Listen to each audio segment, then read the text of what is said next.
De spoorboom bij de treinuitgang bij de Pieter Stuyvesant in Ljouwert bleef dicht, dus er geen trein rieden. Een ploegje verkeersregelaars en politiemeesters bezieken het verkeer er toch langs te krijgen. Het zorgt voor een soort oponthoud. Het moet niet kunnen. Als je dat ziet, dat is toch dramatisch of niet dan? Je ziet die politieagent, zie je die slagboom optillen. En dan zie je de mensen nog worden helpen en die staan nog een beetje boos te kijken dat de mensen niet snel genoeg met de auto erdoor rijden. Tussen Ljouwert en Grieptjerk binnen een spoorboom de hele tijd dicht. De trein rieden daarom stadig tussen Huddegriep en Grieptjerk en toeteren had ze de diekoe stekken.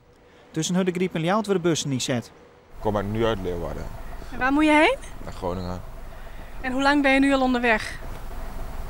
Een half uurtje. Dat valt wel mee. Dus je hebt niet zoveel problemen mee dat er weer seinstoring is? Nee, ben je wel gewend toch? Gebeurt zo vaak? Ja, daarom.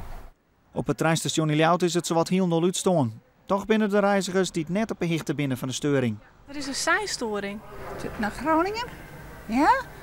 Ah, jakkes. Dat wist niet al net. Nou, ik hoor wat. Ik dacht, dat haal ik een haven. Ja, dat ek. Zowat de hele dag rieden er geen trein tussen Haas en de Haazerhaven. Alle eilandgangers, maar dat laatste stukje met de bus. En hier is de oorzaak een seinstoring. Een onrieding in Hielpem zorgde ervoor dat er geen trein rieden tussen Warkum en Starum.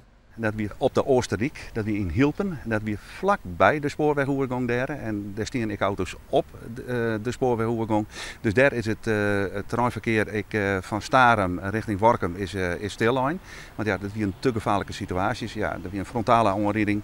Er is hier een slachtoffer bevallen. Die man leeft nog wel gelukkig, maar die is wel met zware verwonding toegebracht naar het ziekenhuis in Snits. Aan het eind van de morgen rieden de trein tussen Grijns en Ljouwert en Warkum en Starum weer. Het treinverkeer in Haas is in de rin van de middag weer op gang kwam.